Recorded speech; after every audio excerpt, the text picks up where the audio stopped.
Okay, so today is Sunday and magre-review tayo ng trade natin from last week. So, ano yung mga profitable trades natin at ano yung mga losing trades natin. So, now we're logging in here sa ating TradeZalla account.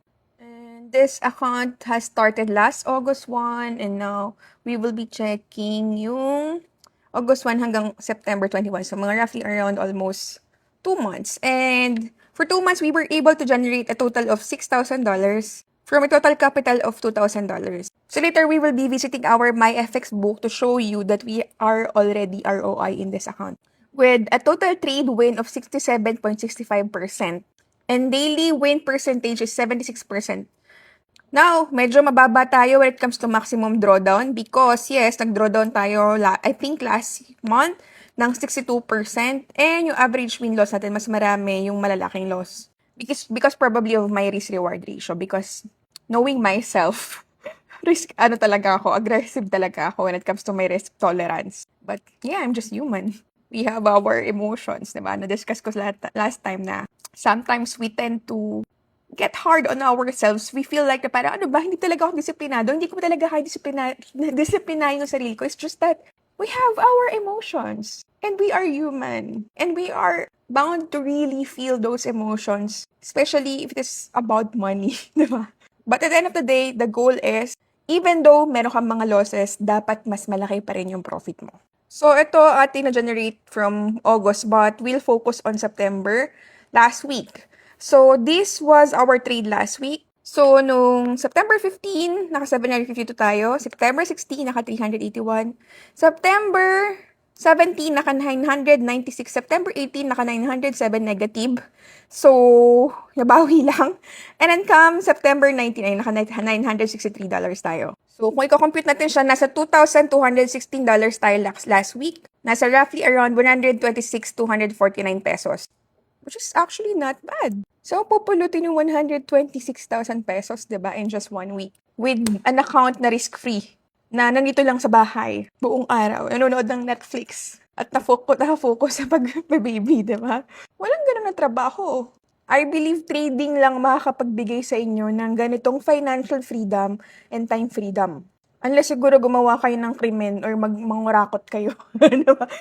Pero kahit nga mangurakot ka, it takes effort pa rin. Pero yes, this one, may effort siya. But sa una lang, kasi you have to master the skill first. Once you have already mastered the skill, mastered the emotion, you already have your profitable strategy, then give yourself at least 3 years. Definitely, by the time, siguro, pag naintindihan mo na how to manage your emotions, mas magiging profitable ka na. Alisin nyo sa utak nyo yung mga get-rich-quick scheme na yan. Walang ganon. You have to study, you have to learn, you have to invest in your knowledge. So far, for September, we have been doing very well. And so far, September, 3 araw pa lang naman tayo nagkaroon ng loss. Then the rest of the days, ayan, puro positive tayo. Now, let's visit the portfolio here in MyFX book.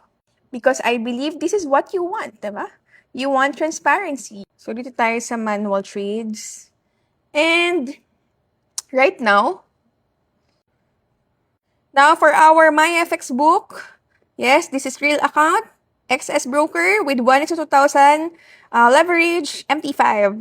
Live update yan. So, we have a total gain of 786%. Daily gain of 4.12%, monthly gain of 246%, and now we have a total equity of $8,051, and pinaka-profit natin is $6,932, which is ito rin yung nag-reflect sa TradeZalla natin. And my favorite here is, ayan, ROI na tayo kasi nag-deposit tayo ng $2,000 and nakapag-withdraw na tayo ng $2,000. So meaning, ito ang tinitrade natin dito, this is purely risk-free money. Even if I lose this, it's okay. Because, na-withdraw ko naman na inilabas kong pera for this account. And I hope na ito yun din na maging goal nyo. And so far, for the month of September, ayan, 262% na tayo. So if you want to visit my MyFX book, nandyan lang yan sa aking bio sa Facebook page. Tingnan nyo na lang dyan. Nandyan din yung mga ibang portfolio ko. Meron akong mga portfolio ng mga EAs ko din dyan and portfolio ng $100 challenge natin. Okay, so let's check ano ba nangyari. Okay, let's start nung Monday, September 15. So dito tumitingin ako sa 4-hour time frame. So this is 4-hour time frame, okay? Now, I'm seeing consolidation. So, nag-drawing ako ng dalawang line dyan.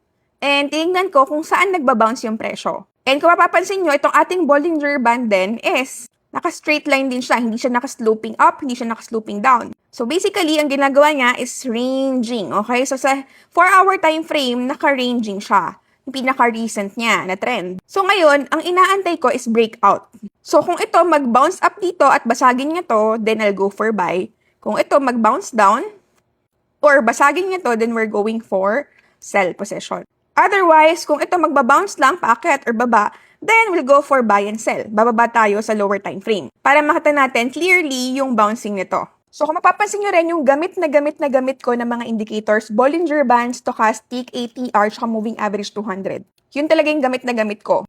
Pero medyo less na yung tingin ko dito. More on nasa price action na ako. As in, ito nagagamit ko na lang for kapag busy ako, say for example, sa isang glance ko lang, kunwari nasa labas ako, gusto ko tingnan yung market. Doon, alam ko na kung nasa support siya or resistance siya. Alam ko kung oversold or overbought na siya. Na hindi ko na kailangan mag-analyze pa ng market, tingnan pa siya sa trading view. Kasi nakakatulong na sa akin sobra yung mga indicators. But, ngayon, mas nakafocus na ako sa candlesticks. And I think siguro, habang tumatagal ka rin ng tumatagal sa trading, talagang mas makakatulong talaga sa'yo yung candlesticks. Along the way, mas marirealize mo na lahat naman din ng indicators to yun ang basis din ng mga candlesticks din eh. So, dito sa 4-hour time frame, since nasa no trade zone tayo, binato ko is buy. Ayan, nagpa-buy tayo dito. Ayan, nagpa-scalp ako dito sa zone ng 3638. Ayan. And then, SL natin 3632. So, ang exposure natin dito is 30 pips. So, ito na all TPs match to. Naka 70 pips tayo dito. Yan. We were able to generate 70 pips in this signal. And then, nagbato ulit tayo ng sell. Kasi kapag nag-ranging yung market, opportunity ko yan mag-buy and sell. As long as nakikita ko nagbabounce siya, as long as nakikita ko nire-respect niya yung support and resistance, magbabuy and sell ako dyan. Pero syempre, depende pa rin yun sa risk appetite mo kasi ako aggressive trader ako. So, even though nakikita ko na uptrend naman talaga sa higher time frame, pero pag nakikita ko sa lower time frame na talaga nagbabounce siya dun sa support and resistance, I'll get an opportunity doon kasi intraday trader tayo, diba? And nagbabato tayo ng mga scalping signal. So, might as well, hanap tayo ng mga setups wherein pasok naman within the day na magpa-play out naman. Diba? So, dun sa, dun sa sell zone na yan, naka 50 pips din tayo dyan. Ayan, no?